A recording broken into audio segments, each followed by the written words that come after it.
Shalom Bapak Ibu terkasih. Kita berjumpa lagi dalam ibadah renungan pagi, di mana renungan pagi kali ini terambil dari Yeskiel 16 ayat 62 sampai dengan 63. Demikian firman Tuhan. Aku akan meneguhkan perjanjianku dengan engkau, dan engkau akan mengetahui bahwa akulah Tuhan. Dan dengan itu engkau akan teringat-ingat yang dulu dan merasa malu, sehingga mulutmu terkatup sama sekali karena nodamu, waktu aku mengadakan pendamaian bagimu karena segala perbuatanmu. Demikianlah firman Tuhan Allah.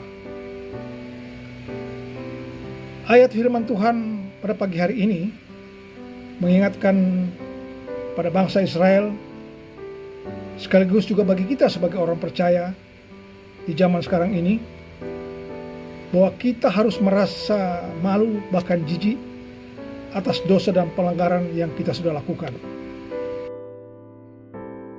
Penyebab utama bangsa Israel dimurkai Allah adalah karena mereka tidak mengingat akan perjanjian kekal Allah.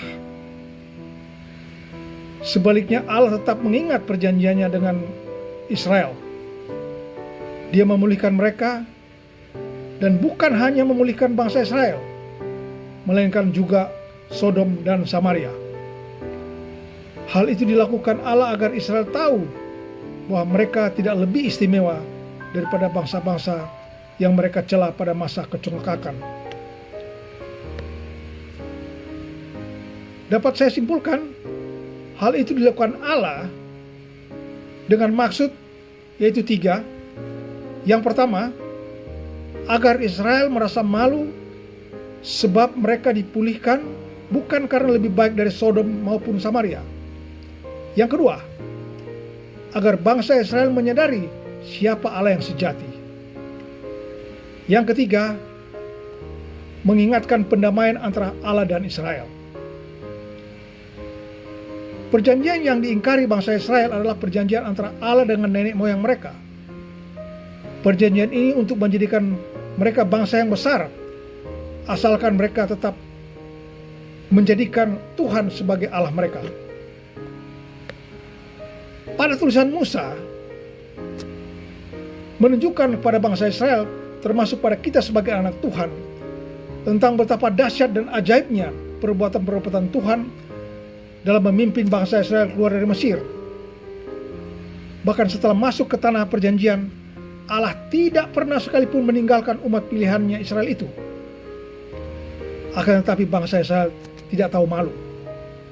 Mereka tidak mengingat akan kebaikan Tuhan. Mereka malahan melakukan dosa yang sangat keji di hadapan Allah. Oleh karena itu, pemulihan Sodom dan Samaria dimaksud agar Israel memiliki rasa malu. Merasa malu akan dosa adalah salah satu langkah awal perubahan diri dan pengenalan akan Allah yang sejati. Tanpa ada rasa malu dan jijik dengan dosa, kita tidak bisa mengenal Tuhan dan mengalami perubahan dalam kehidupan kita. Walaupun Israel telah menyakiti hati Tuhan dengan sangat keji, tetapi Tuhan tetap mengasihi mereka. Setelah penghukuman yang cukup untuk menyadarkan mereka akan kelemahan dan kesalahannya, Ia kembali memulihkan mereka. Makna dari firman Tuhan dalam ayat ini adalah bahwa Tuhan menginginkan agar bangsa Israel menyadari akan asal-usul mereka dan bagaimana Tuhan merawat mereka untuk hidup dalam kesetiaan dan ketaatan kepadanya. Namun bangsa Israel gagal melakukan hal ini dan memilih untuk melakukan dosa menyembah berhala. Pesan Tuhan melalui Yeskiel adalah pesan bagi umat Israel, termasuk pada kita sekalian sebagai orang percaya di zaman kasih karunia ini, tentang kasih dan pengampunan, serta peringatan untuk hidup dalam kesetiaan dan ketaatan kepadanya. Tuhan Yesus memberkati kita sekalian. Amin.